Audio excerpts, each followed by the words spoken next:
여러분 안녕하세요. 오늘은 니코스 카잔차키스의 불후의 명작, 바로 그리스인 조르바에 대해 함께 이야기 나누어 볼 시간입니다. 이 책은 단순한 소설을 넘어 우리에게 삶의 진정한 의미와 자유로운 영혼의 가치를 일깨워주는 깊은 울림을 선사하는데요. 저는 오늘 여러분과 함께 이 작품의 줄거리부터 그 안에 담긴 깊은 교훈들까지 꼼꼼하게 파헤쳐 보려고 합니다. 자, 준비되셨나요? 그럼 지금부터 조르바가 우리에게 전하는 메시지를 따라 크레타 섬으로 함께 떠나봅시다. 그리스인 조르바. 이 소설의 서술자는 나라는 인물입니다. 그는 지식인으로 책 속에서 진리를 찾고 관념적인 삶을 살아가는 인물이죠. 어쩌면 현실 세계보다는 책 속의 글자들 속에서 더 많은 시간을 보냈을지도 모릅니다. 그의 삶은 사색과 연구로 가득 차 있었고 실천보다는 이론에 더 가까웠습니다. 이러한 나는 어느 날 문득 자신이 살아온 방식의 회의를 느끼고 새로운 삶의 의미를 찾기 위해 모든 것을 뒤로하고 지중해의 아름다운 섬 크레타로 떠나기로 결심합니다. 그는 이 여정을 통해 자신의 내면을 들여다보고 삶의 본질적인 질문들에 대한 답을 찾고자 했습니다. 그리고 이 중요한 여정의 시작점에서 그의 삶을 완전히 뒤흔들게 될 운명적인 만남이 기다리고 있었으니 바로 알렉시스 조르바입니다. 조르바는 아테네 피레아스 항구에서 나와 우연히 마주치게 되는데 그의 첫인상부터 심상치 않습니다. 덥수룩한 수염과 거친 손, 그리고 깊은 눈빛에서는 세상의 모든 경험을 아우르는 듯한 연륜과 자유분방함이 뿜어져 나왔습니다. 그는 야성적이고 거침없고 무엇보다 사회의 통념이나 억압에 얽매이지 않는 자유로운 영혼을 가진 노인으로 묘사됩니다. 나는 조르바의 알 수 없는 매력에 강하게 이끌리고 어쩌면 자신이 찾던 삶의 지혜가 이 노인에게 있을지도 모른다는 직감을 하게 됩니다. 결국 나는 그를 크레타 섬의 갈탄 광산 개발 사업에 동행하게 합니다. 이때부터 두 사람의 기묘하고도 의미 있는 동행이 시작되며 이들의 관계는 소설 전체를 관통하는 핵심 축을 이룹니다. 크레타 섬에 도착한 나와 조르바는 곧바로 광산 개발을 시작합니다. 하지만 이 광산 사업은 사실상 소설의 주요 배경이자 두 인물의 관계와 사상을 탐구하는 무대에 불과합니다. 진짜 이야기는 광산 개발이라는 표면적인 목표 아래에서 펼쳐지는 삶의 다양한 에피소드들과 그 속에서 피어나는 깊이 있는 인간적인 교류에 있습니다. 조르바는 그야말로 삶 자체를 온몸으로 그리고 온 영혼으로 살아내는 인물입니다. 그는 춤과 음악을 지극히 사랑하며 순간의 즐거움과 아름다움을 놓치지 않고 만끽합니다. 그에게는 매 순간이 축제이자 삶의 찬가이며 어떤 상황에서도 삶을 긍정하는 놀라운 태도를 보여줍니다. 그는 이성적인 사고보다는 본능과 감각에 충실하며 세상의 모든 것을 오감으로 느끼고 받아들입니다. 반면 나는 책과 사색에 잠겨있던 이전의 관념적인 삶에서 벗어나 조르바의 생기 넘치는 영향을 받으며 세상의 다양성과 삶의 본질을 점차적으로 깨달아갑니다. 그는 조르바의 가르침과 행동을 통해 자신의 내면을 깊이 들여다보고 진정한 자신을 발견하며 점진적으로 변화하는 과정을 겪게 됩니다.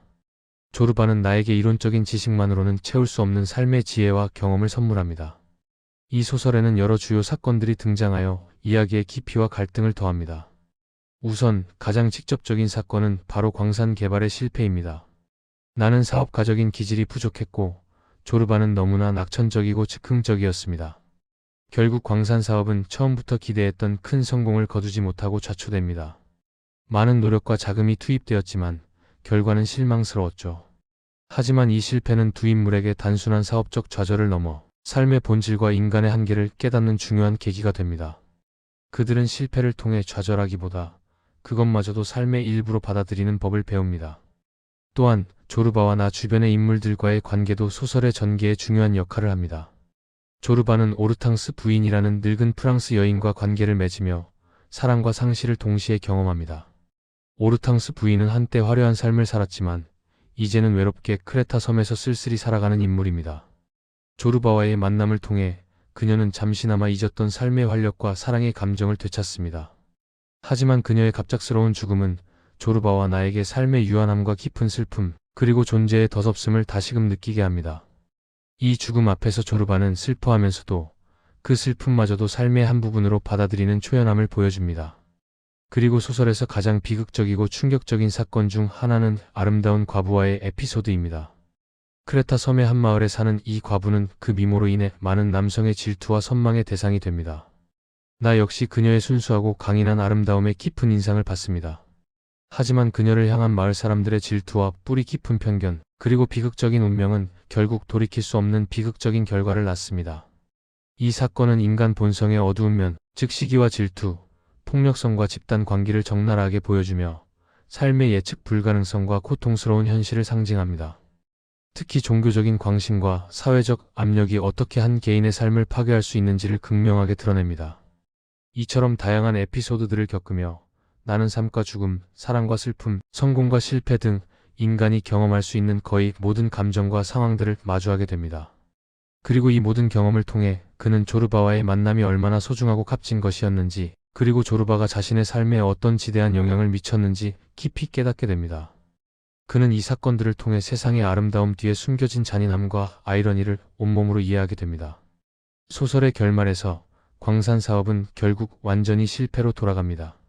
모든 희망과 투자가 물거품이 되고 남은 것은 폐허뿐입니다.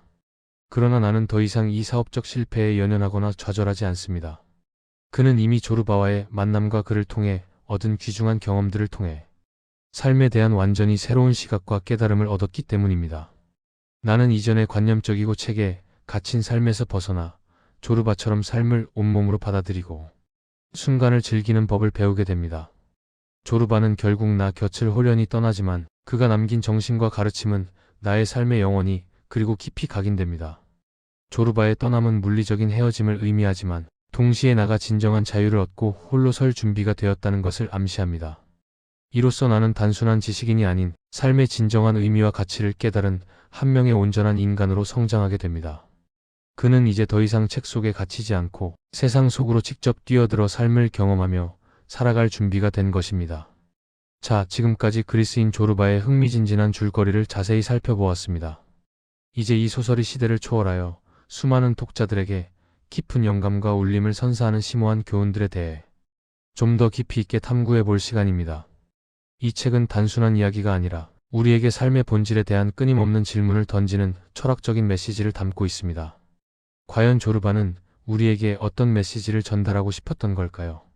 그리고 우리는 그의 삶의 방식에서 어떤 지혜를 얻을 수 있을까요?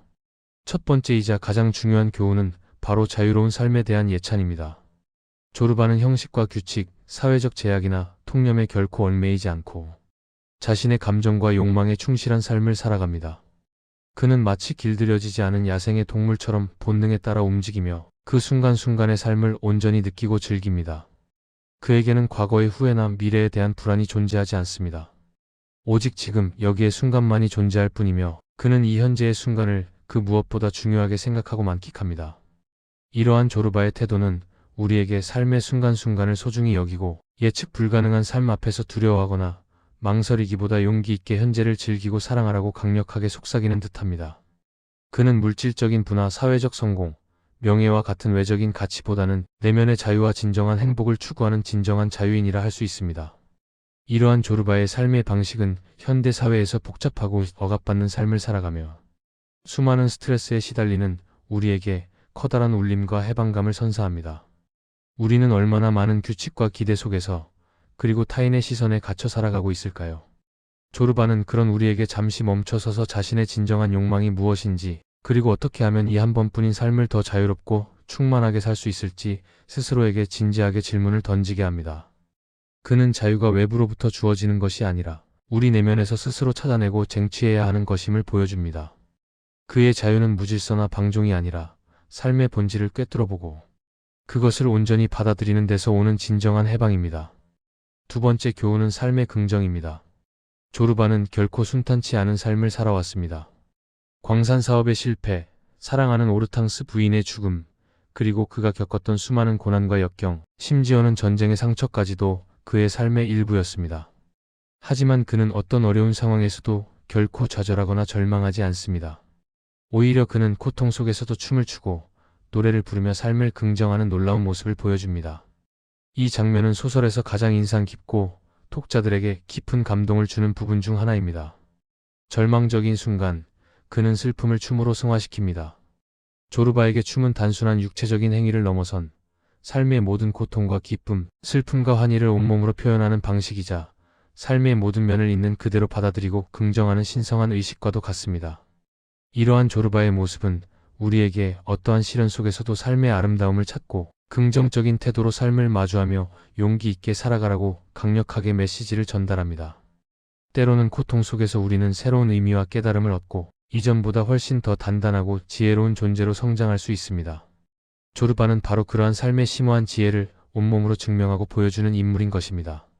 그는 삶의 모든 것이 선물이며 심지어 고통과 슬픔조차도 삶을 더 풍요롭게 만드는 귀한 경험임을 우리에게 가르쳐 줍니다.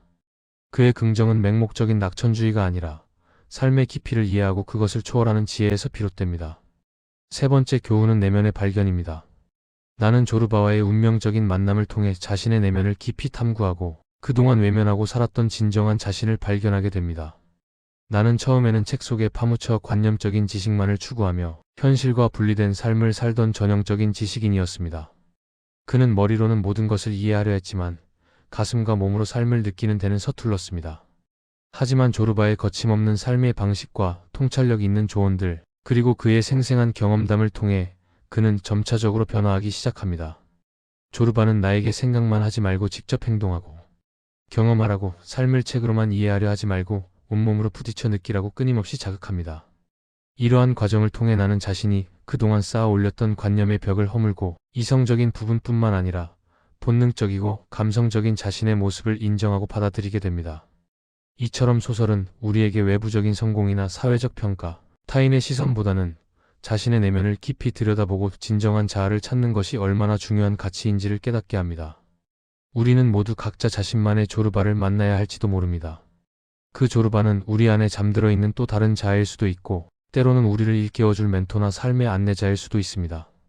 중요한 것은 자기 성찰을 통해 끊임없이 자신을 탐구하고 고정관념을 깨고 새로운 가능성을 모색하는 과정인 것입니다. 조르바는 나의 내면에 잠들어 있던 야성적이고 자유로운 영혼을 깨우는 역할을 합니다. 그는 나에게 삶이 얼마나 다채롭고 풍성한 경험들로 가득한지를 몸소 보여주며 나가 진정한 의미에서 살아있음을 느끼게 해줍니다. 네 번째 교훈은 삶의 의미는 스스로 만들어가는 것이라는 점입니다. 소설은 삶의 의미가 외부에서 주어지거나 어떤 절대적인 진리나 종교적 가르침 속에 숨겨져 있는 것이 아님을 분명히 강조합니다. 조르바의 삶을 통해 우리는 삶의 의미란 바로 우리 자신의 고유한 경험과 선택, 그리고 그 속에서 느끼는 생생한 감정들로 채워지는 것임을 깊이 깨달을 수 있습니다. 조르바는 삶의 매 순간을 의미 있게 살아가며 자신의 욕망과 본능에 지극히 솔직합니다. 그에게 삶은 정해진 답이 있는 수학 문제가 아니라 끊임없이 탐험하고 새롭게 만들어가고 그리고 매 순간을 즐기는 다채로운 여정입니다. 이러한 관점은 우리에게 삶의 주체적인 태도를 강력하게 요구합니다. 우리는 타인의 시선이나 사회적 기대 혹은 정해진 틀에 갇히지 않고 스스로 자신의 삶의 의미와 방향을 찾아가고 만들어 나갈 책임과 자유를 가지고 있습니다. 조르바는 우리에게 바로 그 용기와 영감을 선사합니다. 삶의 의미는 결코 멀리 있거나 복잡한 곳에 숨어 있는 것이 아닙니다. 바로 우리 자신의 삶 속에서, 우리가 매 순간 내리는 선택 속에서, 그리고 우리가 느끼는 모든 감정 속에서 빛나고 있는 것입니다. 그는 삶을 이론적으로 분석하기보다 그 자체로 사랑하고 경험하는 것이야말로 진정한 의미를 찾는 길이라고 말합니다. 삶의 의미는 거창한 발견이 아니라 일상 속에서의 작은 기쁨과 순간적인 아름다움을 알아차리고 감사하는 데서 오는 것임을 조르바는 자신의 삶으로 보여줍니다. 마지막으로 이 소설은 사유와 행동의 조화라는 매우 중요한 메시지를 전달합니다. 나는 깊은 사유와 이성을 대표하는 인물이며 조르바는 거침없는 행동과 본능을 상징하는 인물입니다. 이 두 인물의 극명한 대비를 통해 소설은 이성과 본능, 이상과 현실 사이의 끊임없는 긴장을 드러내고 결국 이 둘의 균형을 찾아가는 과정이 진정한 삶의 지혜임을 우리에게 보여줍니다. 나는 사색과 이론에는 능통하지만 현실적인 행동이나 삶을 직접 경험하는 데는 서툴고 망설입니다. 반면 조르바는 행동에는 거침없고 삶의 경험이 풍부하지만 깊은 사색이나 이론적인 탐구에는 부족합니다. 하지만 이들은 서로를 통해 자신의 부족한 부분을 채워나가며 끊임없이 성장합니다. 나는 조르바를 통해 삶을 직접 경험하고 자신의 감정에 솔직하게 행동하는 법을 배우게 됩니다. 그리고 조르바는 나를 통해 지적인 사고와 성찰의 중요성을 간접적으로나마 깨닫게 됩니다. 이는 우리에게 삶에서 이성적인 판단과 본능적인 감각, 생각과 행동이 모두 중요하며 이 둘의 조화와 통합이 얼마나 중요한 가치인지를 일깨워줍니다. 우리는 때로는 깊이 생각하고 분석해야 하며 때로는 망설이지 않고 과감하게 행동해야 합니다. 이 둘 사이의 건강한 균형을 찾는 것이 바로 현명하고 지혜로운 삶의 방식인 것입니다. 조르바와 나의 관계는 단순히 상반되는 두 인물의 만남이 아니라 인간 존재의 두 가지 근원적인 측면, 즉 정신과 육체, 사유와 실천이 어떻게 상호 보완적으로 작용하여 온전한 인간을 이루는지를 보여주는 상징적인 관계입니다. 그들은 서로에게 거울이 되어주며 각자의 한계를 넘어서는 길을 제시합니다. 그리스인 조르바는 이처럼 풍부한 줄거리와 깊이 있는 교훈들로 가득 찬 시대를 초월하는 위대한 작품입니다. 이 소설은 우리에게 삶을 더욱 충만하고 진정성 있게 살아가는 법을 가르쳐주며 진정한 자유와 행복, 그리고 삶의 의미가 무엇인지 끊임없이 질문하게 합니다. 어떠신가요? 조르바의 이야기가 여러분의 마음에 어떤 울림을 주었는지 궁금합니다. 그의 삶의 철학은 어쩌면 지금 이 순간 우리가 잃어버린 무언가를 다시금 일깨워주는 소중한 나침반이 될 수도 있을 것입니다. 오늘 제가 전해드린 내용이 여러분의 삶에 작은 영감과 새로운 시각을 제공할 수 있기를 진심으로 바라면서 다음 시간에도 더욱 흥미롭고 유익한 이야기로 다시 찾아뵙겠습니다. 그때까지 모두 자유롭고 충만한 삶을 만끽하시길 바랍니다. 감사합니다.